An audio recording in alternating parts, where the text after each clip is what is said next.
Okay, guys, so I've been thinking about it more, and actually it makes sense. Blockchain for medical records, blockchain for real estate, blockchain for supply chain. I mean, blockchain is really a movement. Yeah. I think, forget about digital gold. What about physical gold, but on the blockchain? It's going to change the world like never before. Yeah, it's a movement. Definitely is. What do you think, Charlie? I don't know. I have no thoughts about this. He's so awestruck that he's at a loss for words. You know, blockchain, but not Bitcoin. Yeah, everyone's using blockchain. Everyone. Pick a company. They're using it. dApps are the future. dApps are going to change the future, yeah. It's already changed. It has changed already. Everyone's using dApps. I mean, you just went to sleep one day, you woke up and boom, dApps. Uber on the blockchain. Uber on the blockchain. Makes sense. Totally. Telegram, but on the blockchain. Watches on the blockchain. So you can tell a timestamp. Yeah, it's with timestamps. It makes sense. That's, yep. Open timestamps, but on the blockchain. I think we should start the show. Okay, and let's start the show. Magical crypto. The best thing to do is simply to hodl. What's a young pony to do in a sea of shady ICOs? A lion's courage can light up even the darkest of shadows. Unlike the corporate suits, the whale panda is wise. A chicken dreams about the moon while soaring in the skies. As Bitcoin sees new all-time highs. All around me I see big blockheads. Magical crypto. The best thing to do is simply to hodl. We'll always buy the dip, and we'll always be the best of the rest. Magic crypto. The best thing to do is simply to hodl. It really isn't if everything is down 80-90%. The best thing to do is cut your losses. But that's when it's actually the best time to hodl. Then it makes sense to buy more. Anyway, with us we still have Charlie Lee, apparently creator of Litecoin or something like that. Samson Mao, who's gonna shill Liquid and Simplicity probably. Ricardo, who was late today because he had technical issues. By 60 seconds! And He yeah, says his computer had problems. like we believe that. And me, Whale Panda, on time as always. Must be a Belgian thing. I'm actually never late. I always, when I need to be somewhere, I'm always there like 5 to 10 minutes early. I don't know why. It's like my OCD or something like that. That's because there's nothing That's to do not in so- Belgium because it's so cold and wintry. And Podcat, because Podcat is now right in front of the camera. Ricardo, I think it's important to start with what you've been talking about so much on Twitter, and that's basic attention token. You started a lot of drama about it with the creator of the basic attention token, the guy from Mozilla. I don't remember his name. Brendan Eich. Brendan? Whatever his name is. So, what do you want to tell us about BAT? What I found interesting is, with a lot, and this is true for a lot of dApps, is that they are a lot more centralized than they purport to be. So, as an example, with Basic Attention Token, if you use the Brave browser, then you can earn BAT by giving adverts or producers or whatever your attention. And so because you give it your attention, you earn BAT. That's the theory. And so I was having this debate on Twitter with a BAT shill, and I said, okay, but that's going to be gamed. At some point, someone's going to figure out the heuristics, and they're going to write a bunch of bots that are going to be indistinguishable from real humans, because they're going to be moving mice and clicking on things and typing things in, and it's going to appear to be real browsing, and they're going to airdrop these tokens onto them.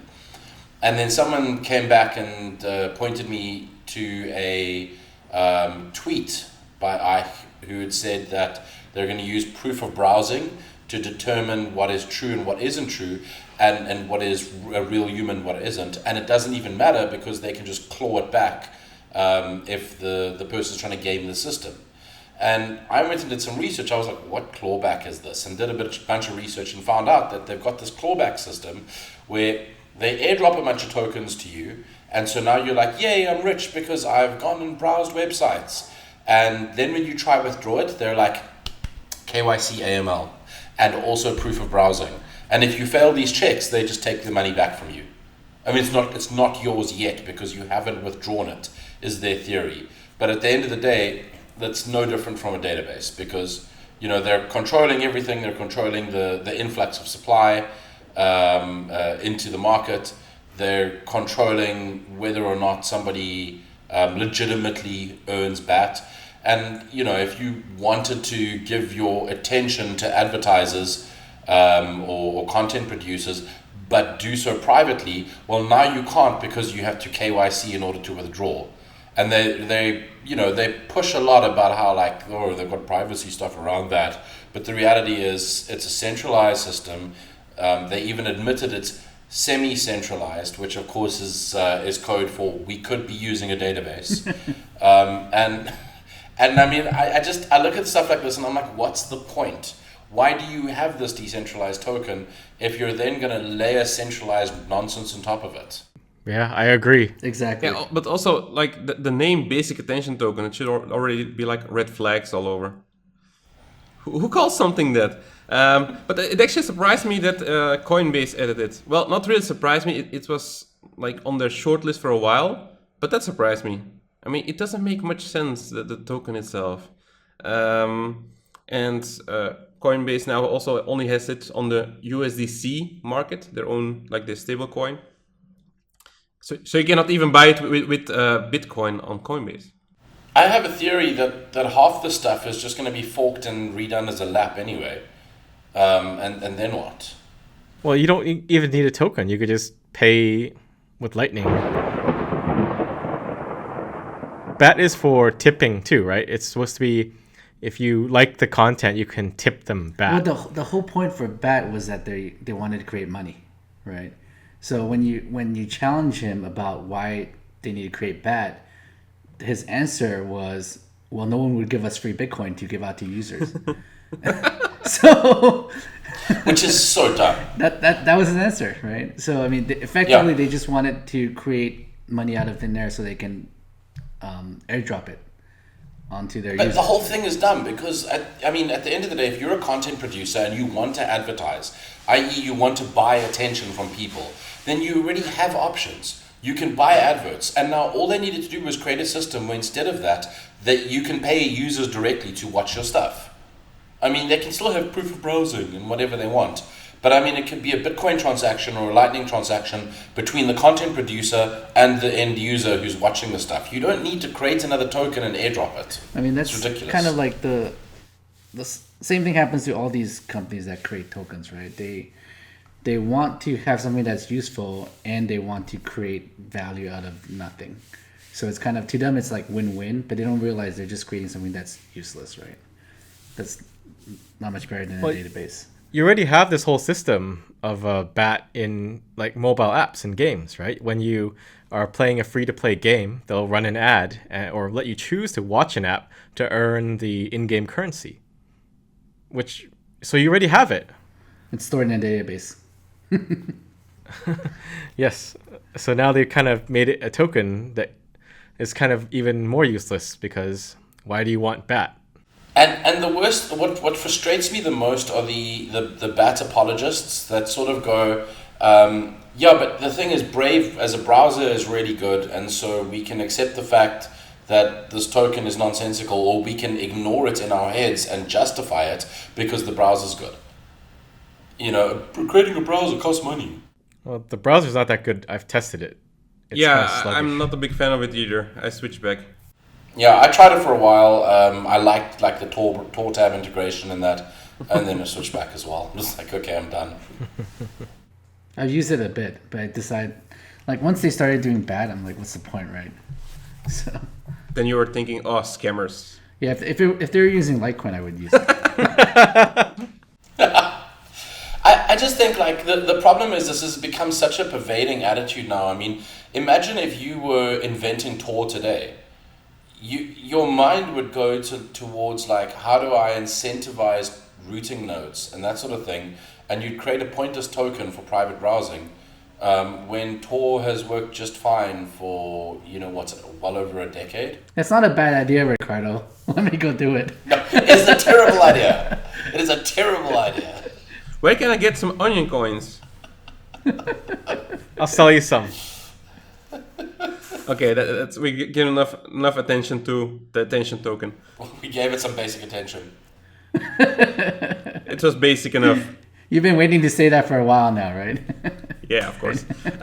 Let's move on. So since our last episode, the split happened on BCash. So now we have BAB or BABC or BCH ABC, BSV or BCH BSV. It's a lot of different acronyms. Basically, it's ABC versus Satoshi's vision. I thought your audio was stuck in a loop. No, I just got stuck with the letters. English is difficult. I thought Skype was crashing there. I was having a seizure. Yeah, it's like ABC, ABC, ABC. Well, so anyway, the split happened, and even though Craig Wright was talking a big game, he achieved nothing. So surprised. Pretty disappointing. Very disappointing. He should have sold his hublot. Time out. I thought we weren't going to talk about BCash anymore. People asking. We're not. We're talking about Bitcoin Satoshi's vision. Yeah.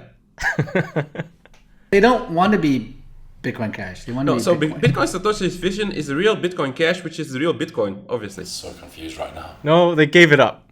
They gave up Bitcoin Cash. Yeah, So now they're both claiming to be Bitcoin. everyone wants to be Bitcoin. Yes, correct. Is Babcoin the real Bitcoin? I'm so confused. Wait, Bab? Well, BAB is BCHABC. So it's Babcoin.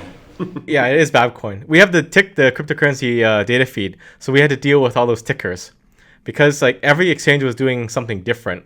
There was some people that automatically gave ABC the BCH ticker, and then some that treated them as two different markets or coins. So we had to basically split the feed into three. So we have BAB, SV, and still BCH. But BCH doesn't. Well, the old BCH doesn't exist anymore, right?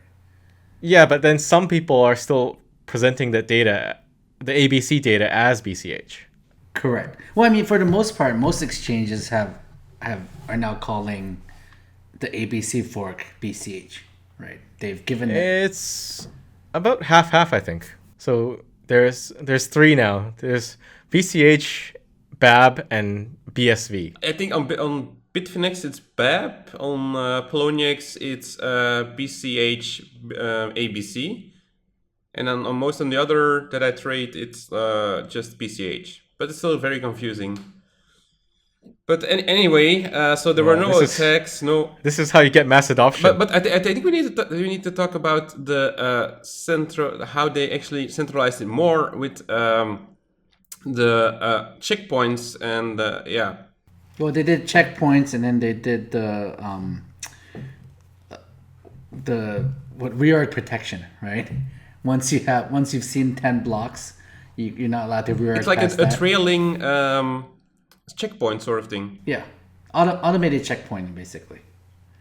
Yeah, it's a really dumb idea. It's a very dumb idea. It's so dumb that Zuko proposed it for Zcash last year. That's how bad it is. But Zcash didn't do it, so. No, I think they are doing it.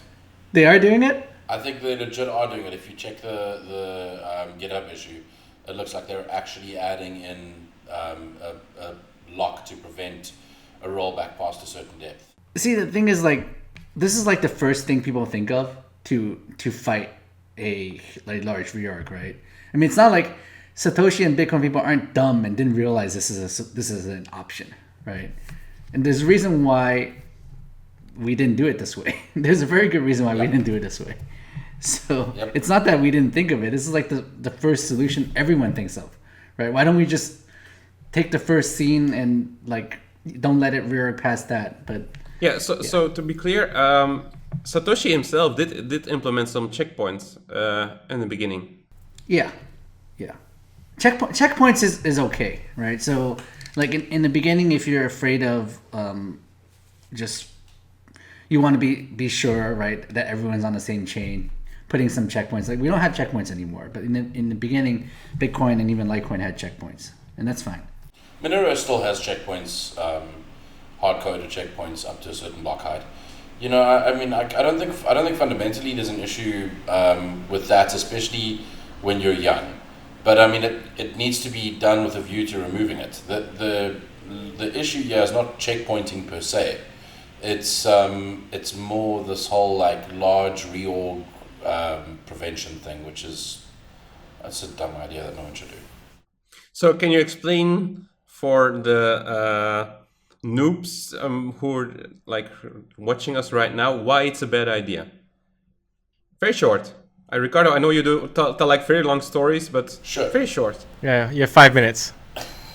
Okay, so sure. So there are a great many number of reasons why you might end up on an incorrect chain, especially when you're syncing up, and large rollbacks are inevitable.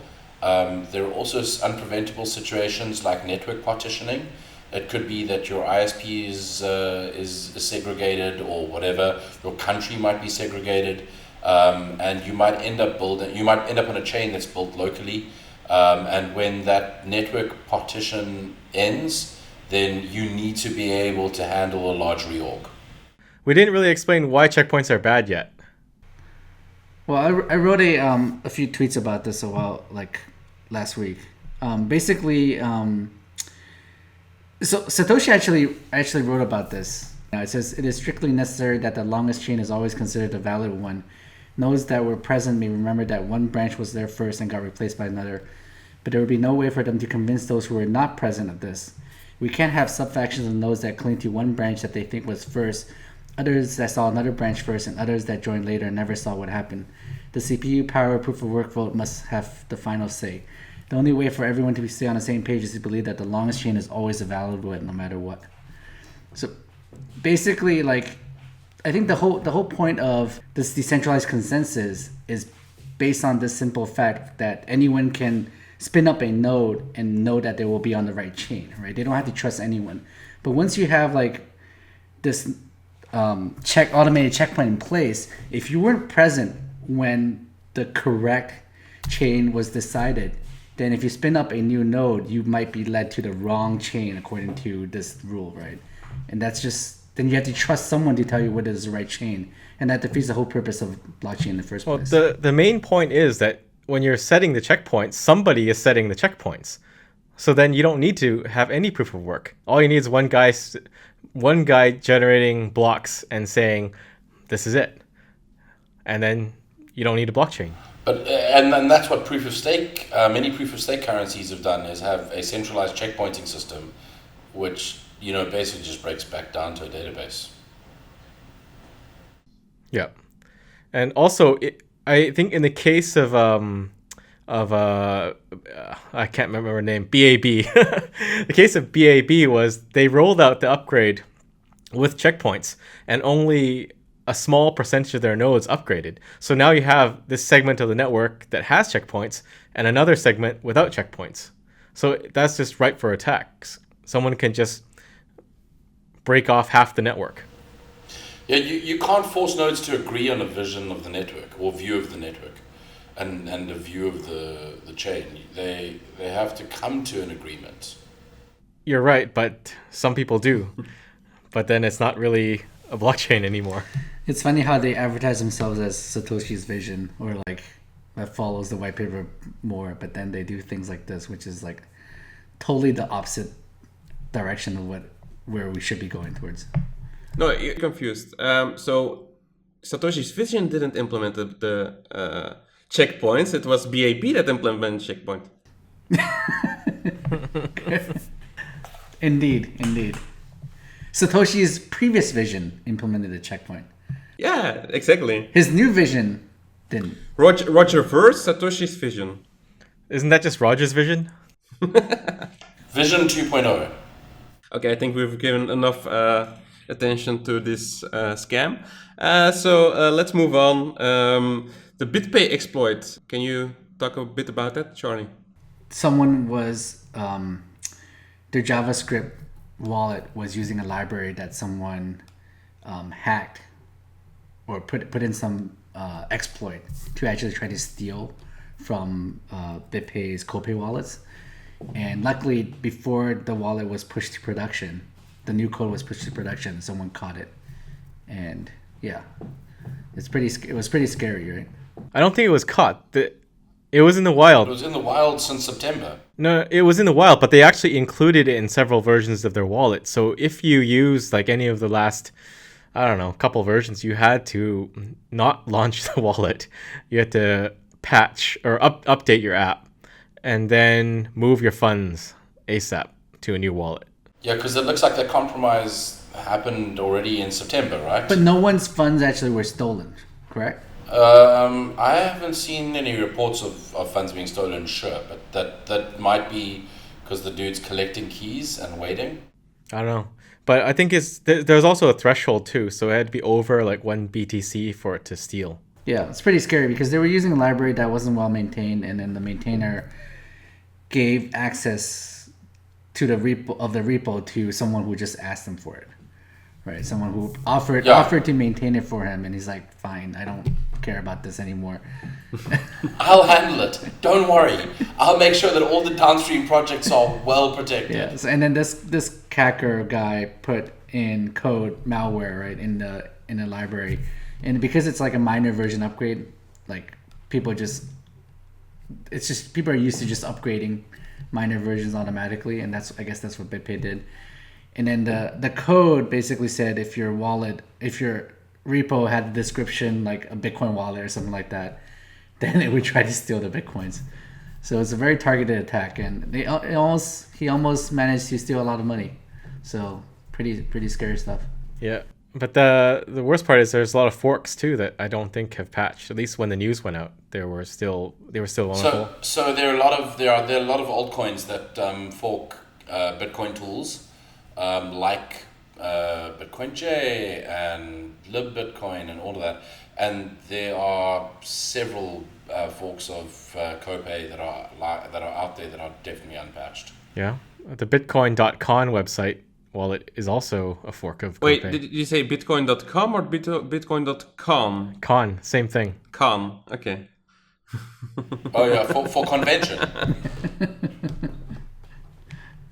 So it's pretty scary stuff. It was actually a pretty smart attack from the guy. Then that's a conclusion. Well, it's not really a smart attack. If you're a good wallet or a good developer, you won't use these. You won't build all these dependencies in place. So honestly, I think if you're a good wallet developer, you won't use Electron at all. But I've heard good arguments from the Lightning Labs team about why they think they can use Electron securely. I disagree. But yeah, at the very least, you need to be checking your upstream dependencies big time. yeah, we had a web wallet for C Lightning. And I think Shesek released it on his own, but we didn't want to release it as Blockstream because we're worried, since there are a lot of dependencies there. Yeah. Yeah, so I saw the guys from BTC Pay server talk about it, and they said that like they try to limit themselves to as few dependencies as possible. Yeah, and if you're using dependencies, you have to check them, right? Make sure everything's safe. You have to audit them, and once you've audited them, you don't just automatically like upgrade to the next version just without looking at it. So, yeah, Yeah, and I think the other thing is like you can get by with using big mainstream dependencies that tons of projects rely on, rather than some tiny dependency that almost no one's heard of. Yeah, it's hard to say though, because this instance was exactly that. It's a very widely used library, and they're targeting a subset of their users, which is Bitcoin wallets. Yeah, there's no magical safety net, right? You've got to just put in the time and effort to making sure that the stuff you're using is as safe as possible. Yes. Yeah. I mean, the BitPay Copay wallet has 30 some plus dependencies, and I think this guy just probably just targeted all these 30 dependencies and try to see which one would fall for it, right? It's a kind of a social engineering attack. And I think that part of the problem though is the nature of JavaScript that NP and npm really, that nested dependencies just tend to be like a thing, and there are even circular dependencies and all sorts of stuff. It seems to be a lot more common with JavaScript and npm than it does with something like C++. Okay, moving on, because this got very boring very fast. Dependencies and stuff like that. Yeah. It's super exciting. There's more. Like You're very boring. yeah, That was an interesting conversation. you're a very boring panda. But there's more to this too. Like there are a lot of other insecure platforms and wallets out there. Like web wallets, like Blockchain Info, that is also just waiting for a vulnerability to strike. it has already struck a few times, so I can tell you with my Monero, we have struggled to keep it even remotely safe. People get phished all the time. It is, this is beyond even just normal, like making sure that your upstream stuff isn't getting nailed. But phishing attacks and all sorts of stuff. Web wallets are, man, they're almost impossible to secure. yeah, my Monero is one of the worst wallets I've ever used. Whoever wrote that piece of crap Yeah, is it's almost as bad as like every Litecoin wallet, Oh wait, you wrote it? I actually thought that blockchain.info was like the most secure wallet. I mean, they do so much development. They're already working like 1.5 or 2 years on the SegWit integration. I mean, come on, those guys have to be like so thorough to have to work so long on a simple integration.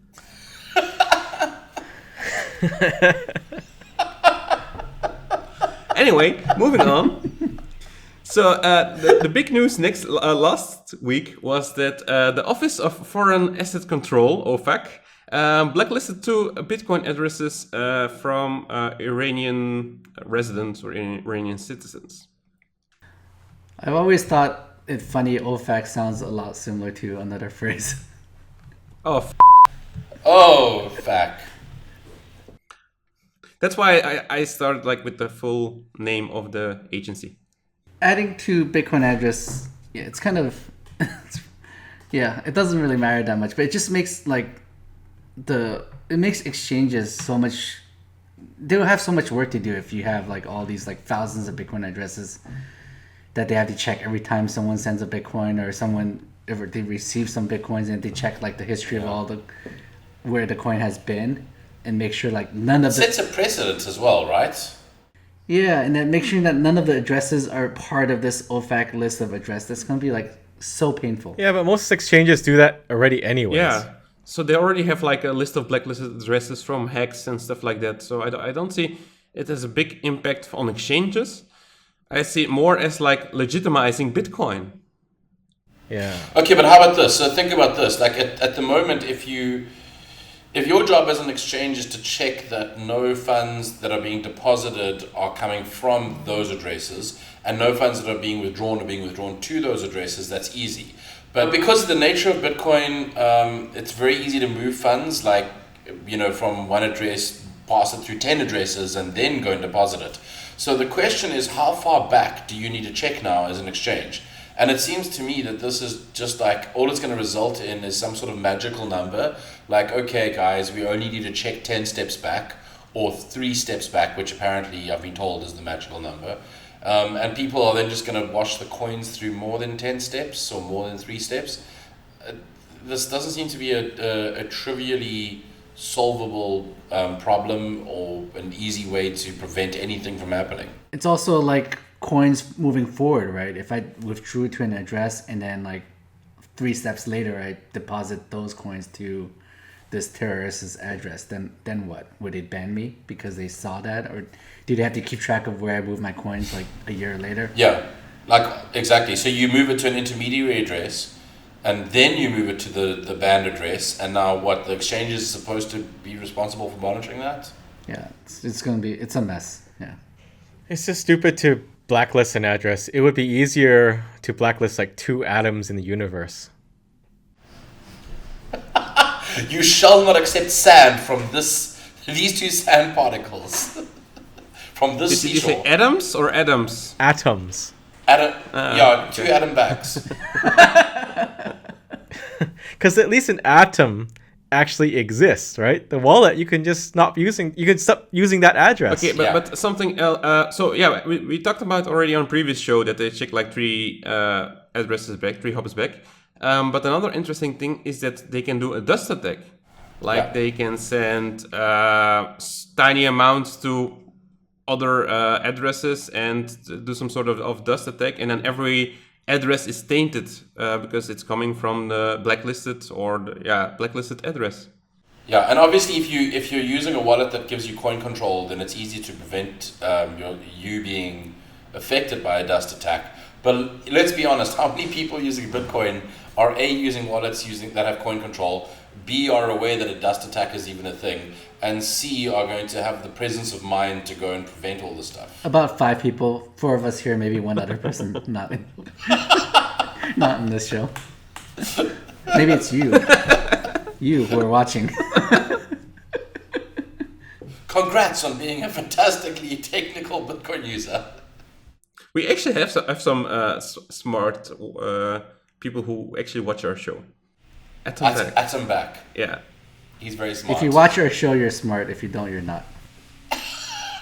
No, I was actually surprised. I think like people like Felix Weiss and stuff like watching our show. So that's nice. You're surprised because... Yeah, no, because I thought our audience was like more like Charlie fans, Ricardo fans. Wow. Way to insult our audience. Sorry, guys. I apologize for Will Panda. You know, it's a Belgian thing. That's racist. So with Monero, there's confidential addresses, right? So this kind of blacklisting makes even more no sense. Wait, let me rephrase that. More no sense. Less sense. But I mean, the other thing is like, you know, with stuff like Monero, if people use or have a tainted address, for them to move the funds through a decentralized exchange into Monero, back out again. In fact, just move it into the decentralized exchange and out again, and you're golden. But decentralized exchanges are not necessarily decentralized exchanges, as we've learned. True, as we've learned. Didn't you watch last episode? Yeah. Sorry, I wasn't concentrating last episode. I was playing a game. Yeah, you're on your phone. We know. And you left early as well. But actually, it's also interesting then if you do like a coin join of 100 inputs and one of them is from a blacklisted address, then all the other ones are tainted as well. So I don't know how far they want to go with this. And that could be... Because at some point you can have like 50% of all the Bitcoin addresses are tainted. And then what? You can end up with a pool of tainted and a pool of not tainted addresses. Here's another thing. What happens if I pay a fee to a miner from a tainted address? Is the new Coinbase output now also tainted? It's a good question. This is like if the tree falls in the forest and there's no one around. That's sort of that thing. In other words, you can like, I mean, there are ways within the Bitcoin blockchain to wash outputs, and I think it's infeasible for them to say now like, oh, you know, all Coinbase outputs are tainted because they received a fee. It's ridiculous. Well, likely it won't be. The Coinbase won't be tainted, but then that means that being a miner or a pool, you can actually wash coins. You can launder money by Exactly. by mining a transaction that pays fees or a higher fee to yourself. Yeah. I mean, you don't broadcast that transaction, so no one else would mine it. The next time you find a block, you would just launder some money that way. And the guy that needs his money laundered just pays you a fee out of band and to thank you for your service, or you keep 50% or whatever it is. And now this entire process of preventing whatever is pointless. It was pointless to begin with. Okay, so there was a new research which was posted last week about from CoinShare. CoinShares. The research was on Bitcoin mining, and they came to the conclusion that around at least 78% of the Bitcoin mining is done with renewables. I know we talked about Bitcoin mining and boiling oceans in the past, but anyway, this was a very interesting and first thorough research. Does it surprise you that 78% renewables? I'm actually surprised it's not higher.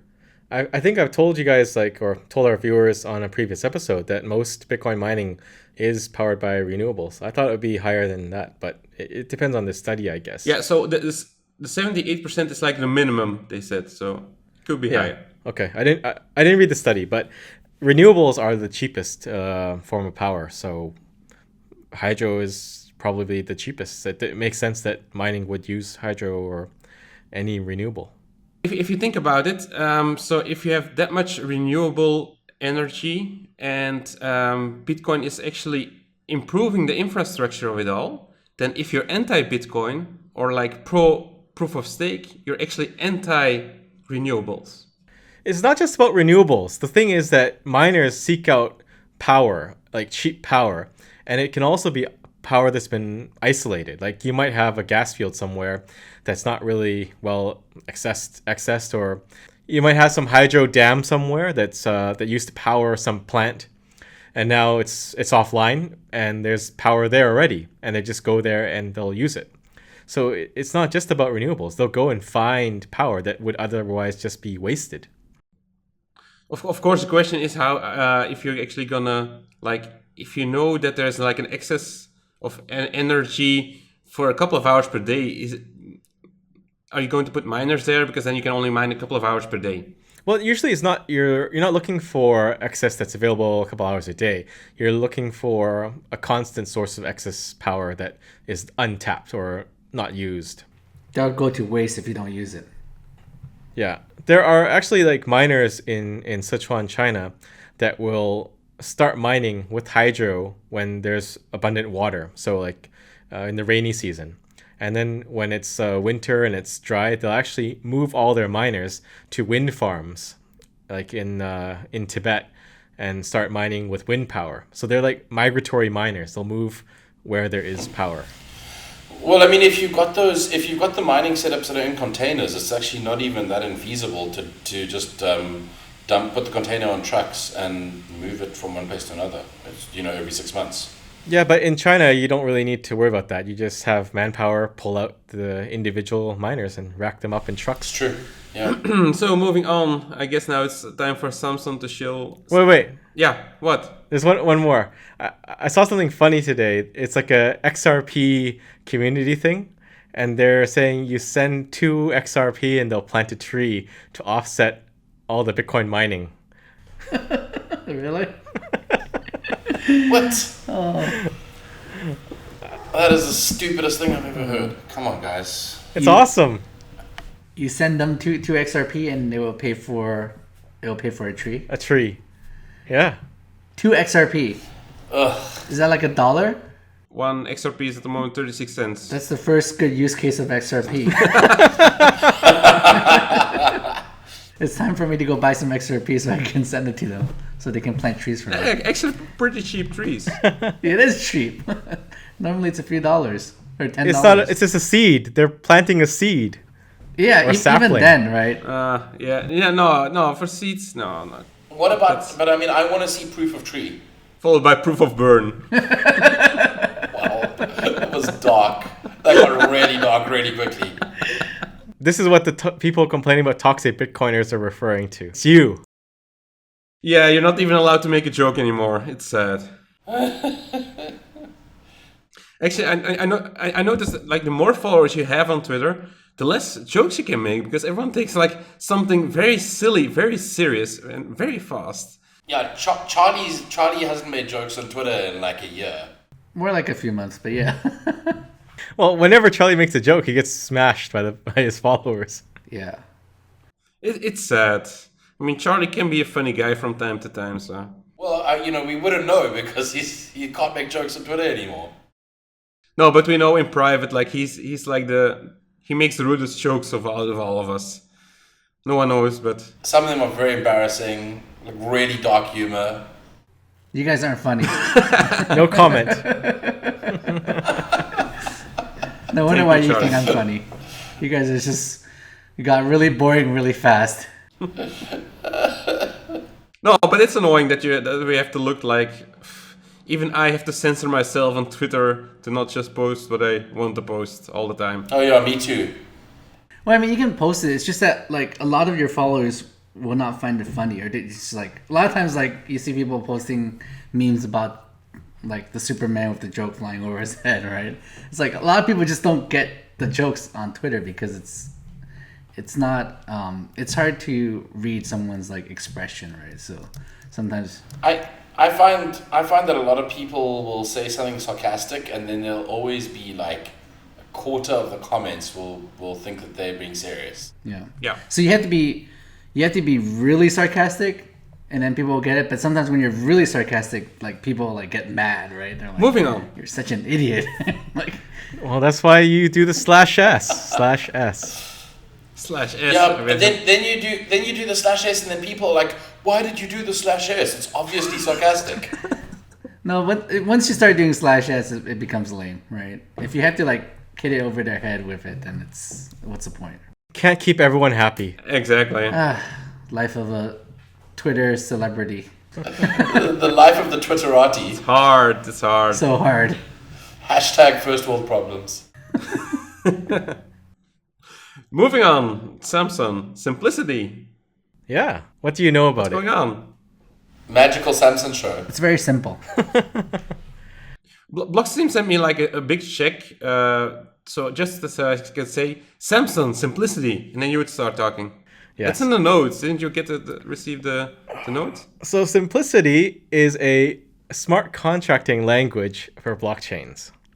It's written in COQ, C-O-Q, and it's meant to be a superior language that lets you do static analysis, so you can determine how much. One of my friends, Kale, would like to know if cock is very hard.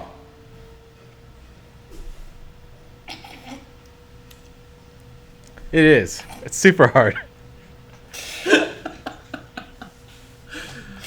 So I'm sorry. I tried. I tried to hold it back for as long as possible. yeah, you did good. So one of the problems with smart contracting languages like Ethereum is that you don't know how much a smart contract costs when you write it, or you need to execute it first. But with Simplicity, you can do static analysis, which lets you find out how much it'll cost beforehand. And it also lets you do a lot of cool stuff like have smart contracts that actually work. Because right now, for like Ethereum, you can write a complex smart contract and usually it doesn't work, or it's insecure, or you have to spend a lot of money paying people to audit that smart contract, which is usually just to do something really simple like issue a token. So Simplicity will let you do real smart contracts on the blockchain. It's compatible with elements, so that means it'll be running on Liquid probably first in a production environment. So you can do cool stuff like vaults, more complex smart contracts, and stuff that Bitcoin script can't do. So basically, it's like Solidity. If Solidity worked. But simpler. That's why it's called Simplicity. Yes. So what's the plan? Is the plan that this is something that Bitcoin may eventually want, like, be interested in having also? Or is this something that more targeted towards elements? Or do you actually target this towards, like, Ethereum?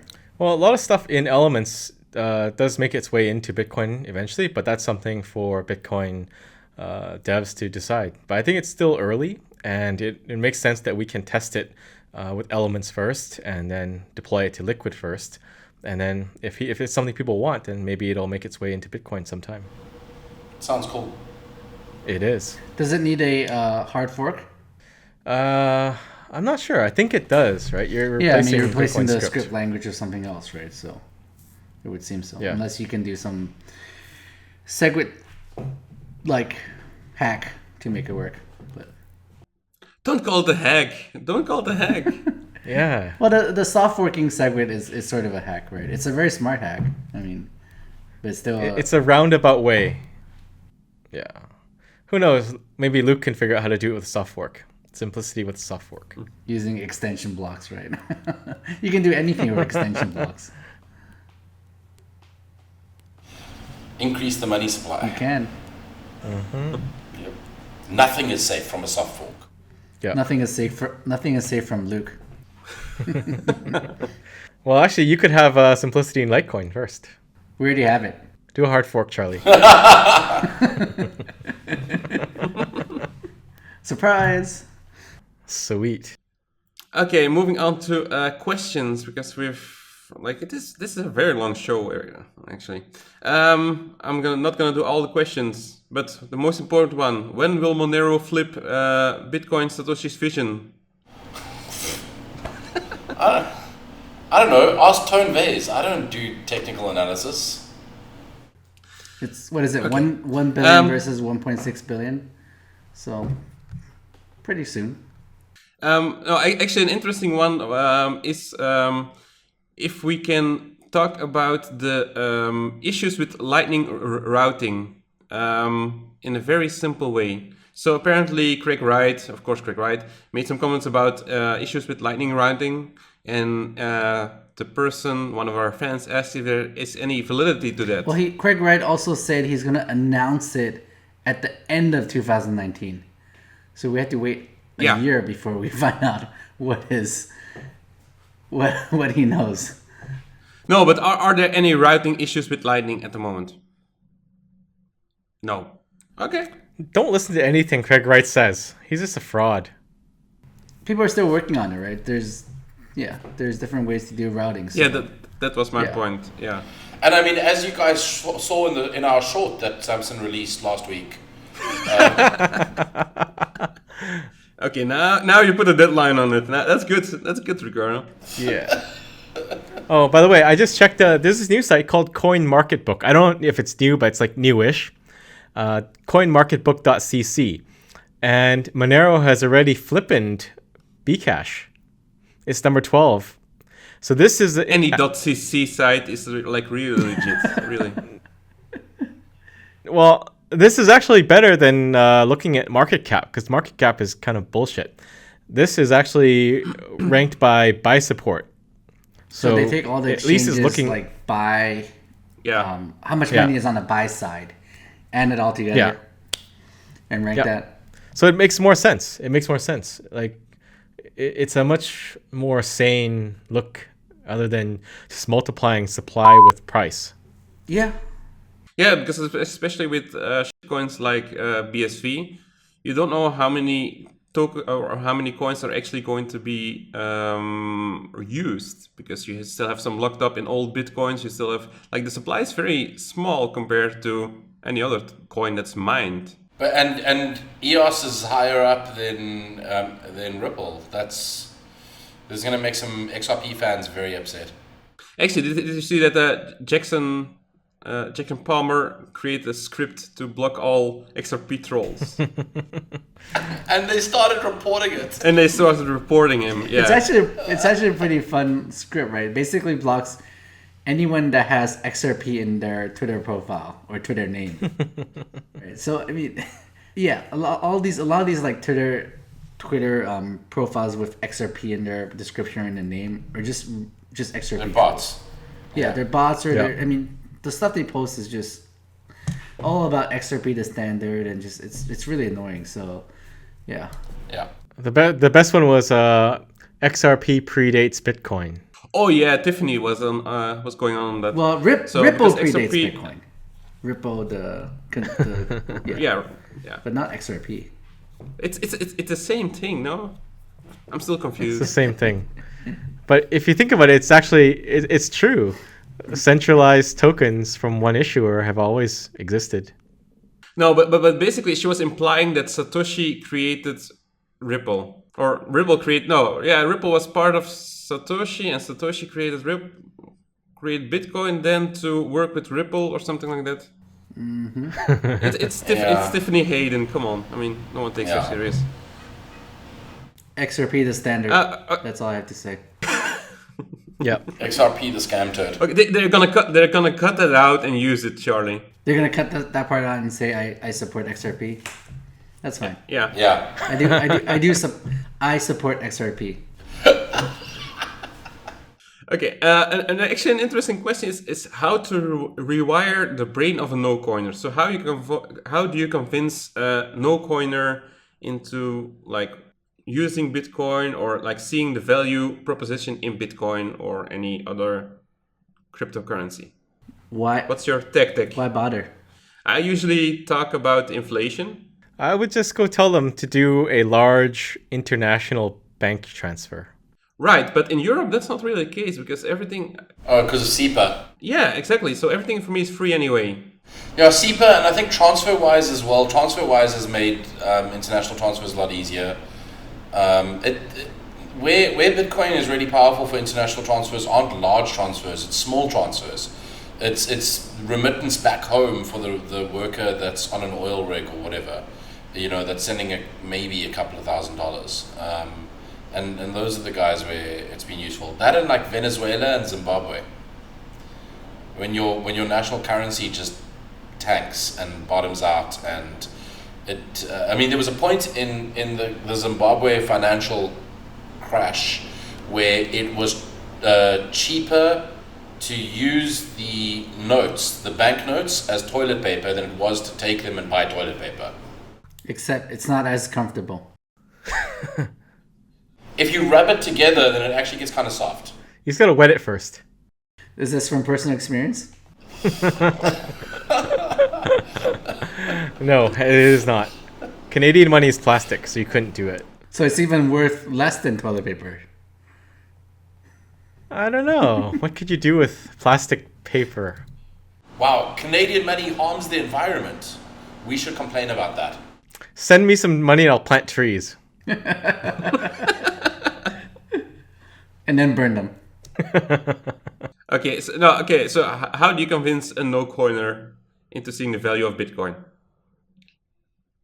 Well, it depends. Is the no coiner someone who hasn't been introduced to cryptocurrency yet, or is it someone who actually heard about it and actually think it's a scam? Right. There's a difference, right? If it's someone that heard about it and thinks it's a scam, I just don't bother. Right. They've made up their mind. It's really hard to convince them. It will just time will convince them when it takes like years, right? So if it's something new, then you just send them some coins and let them play around with it. Okay, actually, let's go back and revisit the definition. What is a no-coiner? Someone who doesn't have any crypto for me. I don't think that's a no-coiner. That's just a normal, like, noob. Yeah, right. There's people have different definitions of it, right? So, Yeah, a no-coiner is someone that hates crypto and thinks it's a scam. That's what I think a no-coiner is. And they insist on not having any. So by that definition, Charlie, then how would you convince them? I wouldn't. I let them be. It's kind of like, yeah, it's Darwinism. You can't save them. How about you, Will Panda? I guess I never really had that much experience with... I talked to a lot of people who were not introduced to Bitcoin yet, so that's easier to convince, but I don't have that much experience with someone who, like, really against Bitcoin. So I probably wouldn't bother. I would just laugh and say, yeah, well, but it made me money. I've actually seen a lot of people, speaking of against Bitcoin, I've seen a lot of people on Twitter that think Bitcoin is like is not going to go anywhere, but some altcoins is going to be like the next big thing. Have you guys seen that? Like people like Bitcoin is like it's past the time, right? Bitcoin is already old news. But that's been going on for like the last 5-6 years. I mean, it's nothing new. Every new crypto project thinks it's better than Bitcoin. Because everyone wants to find the next big thing. Of course. Like a lot of people ping me and say, "What do you think of this thing?" I've never heard of it. I just say it's probably crap. I mean, Dentacoin will obviously overtake Bitcoin. Is that for dentists? Yes. There's so many dentists out there. They need their own currency. I thought it's for dents in your car. Like you'll pay the mechanic to fix a dent. You can use it either for dents or you can use it for dentists. Wow. It's a double-use coin. Multifunctional. Yeah. Much utility. So Ricardo, how do you rewire the brain of a no coiner? Or you also don't bother? I largely don't bother. The reason being that I think that unless someone has been in a situation where they've had a transaction rejected or they've been a merchant that's had their credit card processing facility blocked, there's no real frame of reference, and so they can't actually understand why they'd ever want an unstoppable transaction. Next question. How do you spend crypto without exposing your total balance? What wallets are best to use? That's actually an interesting question. Because if you... It's a perfect question for Ricardo. Why would anyone need privacy? I mean, I like paying the cashier at the supermarket and she knows my balance. Then you can be like, I have a large balance. I also use Coq as a programming language. But seriously, I think it depends on your threat model and so on. But one of the ways that I like, and I'm a little biased here, is to use Monero as a store of value, not for a lot of money, but for money that you want to spend. And then when you need to spend it, if the merchant only accepts Bitcoin, you can use a service like XMR.to to pay the merchant in Bitcoin. Does that work well, XMR.to?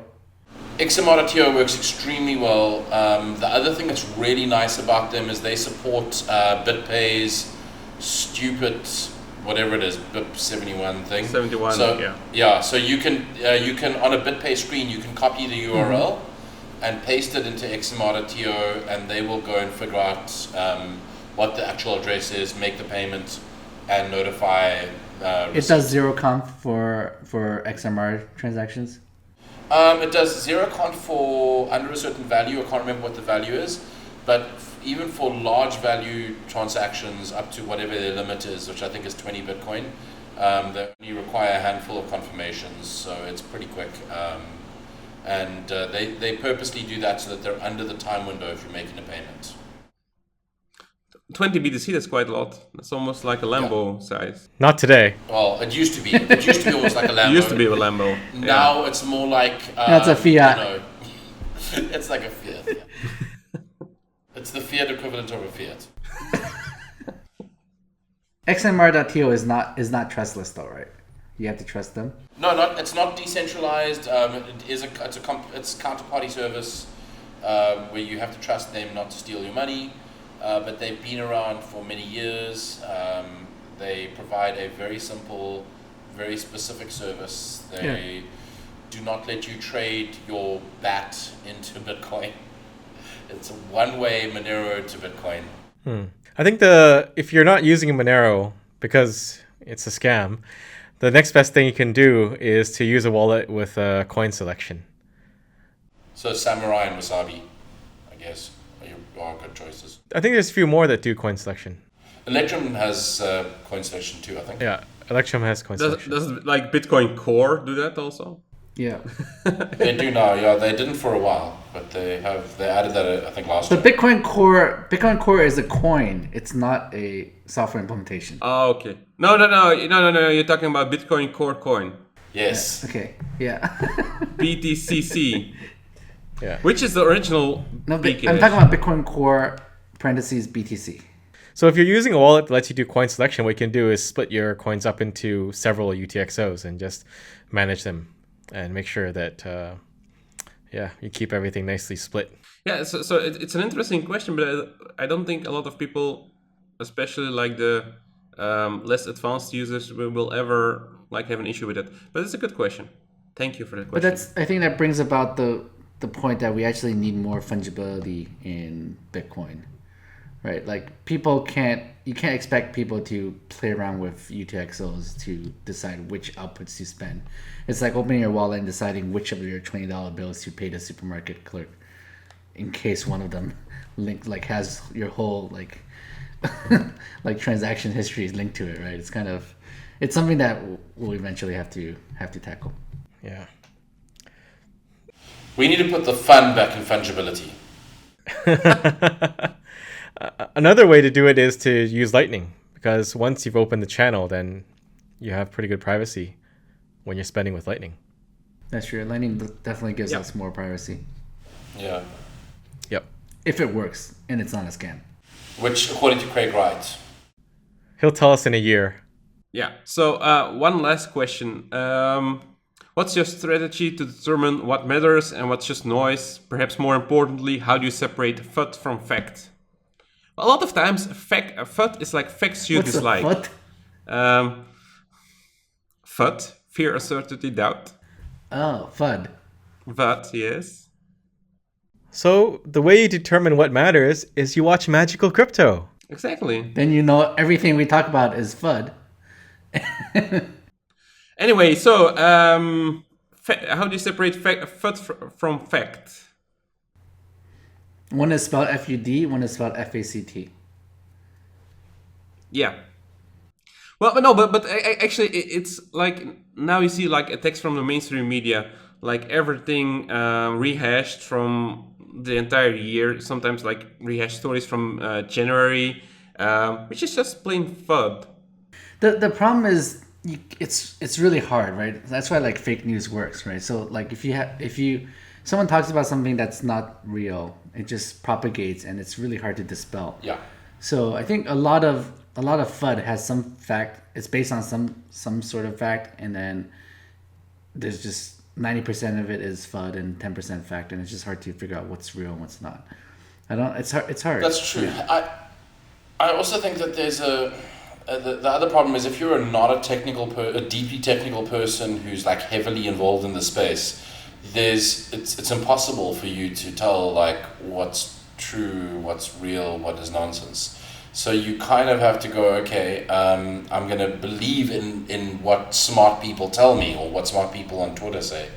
But it's very easy for people to pretend to be smart on Twitter, and for them to convincingly appear to be smart.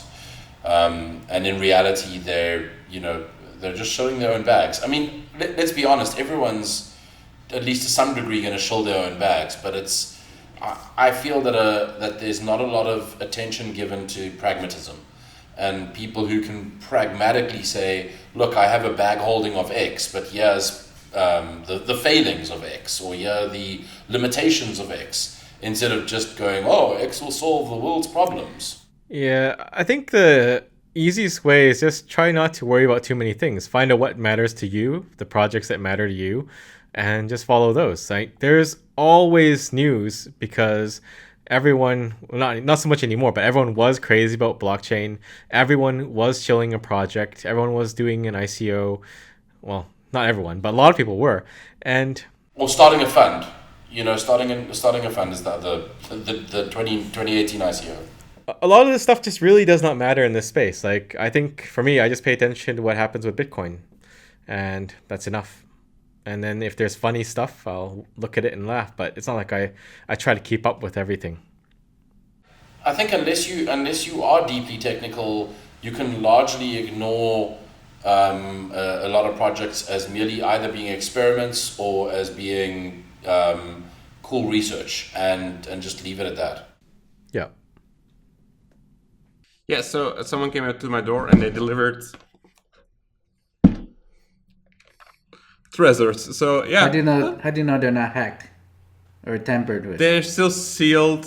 I will. Do you know how cheap that seal Yeah. is? That you can vacuum reseal anything. You read about the treasure fakes, right? It's The one-to-one fakes. Well, yeah, but Yeah. I ordered them from the Treasure website first of all myself, and they also. What do I want to say? I ordered them with Black Friday, so it's not from like Amazon or something. It's like the official website. First of Yeah, all, but dude, like you're a train trip away from them. You could just go to them in person and get them. probably safer. With your like $10 million, $100 million worth of Bitcoin, it's probably safer that way. yeah. But I'm gonna split them over all three of them, so it's multi-sig. Ooh. Oh, they just had a good Black Friday deal. Tell us where you're gonna put your treasure.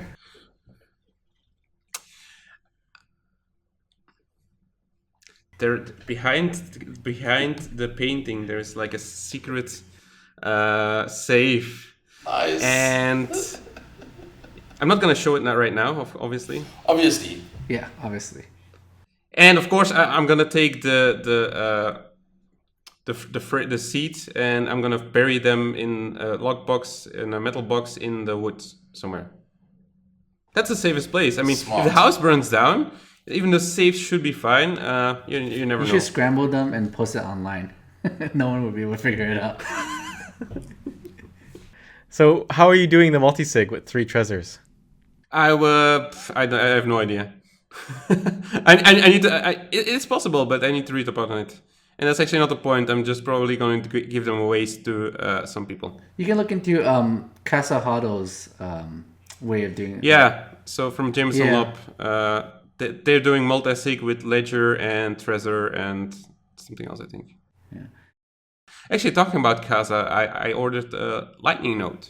Yeah, I actually have one right there. Okay. Yeah, it's pretty cool. Wow.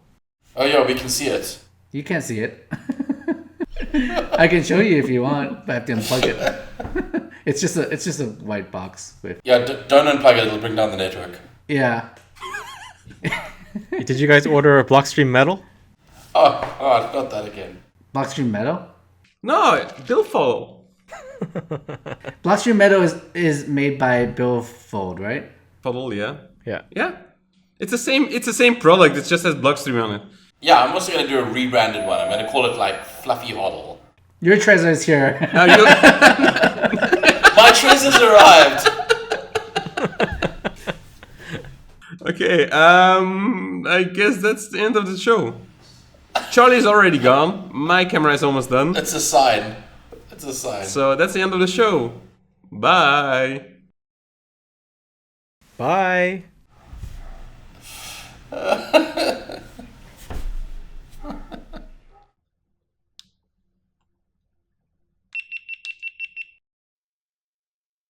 Magical crypto. Magical crypto.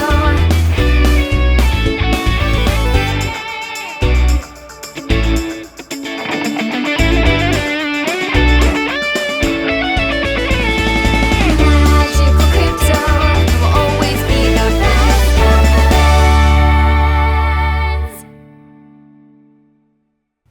Speaking of watches, Ricardo, did you buy the Hublot watch? Or is it, wait, it's pronounced Hublot? Is that how it's pronounced? It's pronounced Hublot. Okay, let's start the So show. how because- much? No. How No, much hash Charlie. rate No. are your watches going to be able to afford? Yeah, I mean, like, all I have to do is sell this watch right here, and boom, I can buy all the hash rate in the world. Oh wait, Ricardo is watchless today. What's going on? Yeah, it's that one. It's the one from Consensus. But you're wearing it on the wrong wrist. Oh my god. He's mocking everyone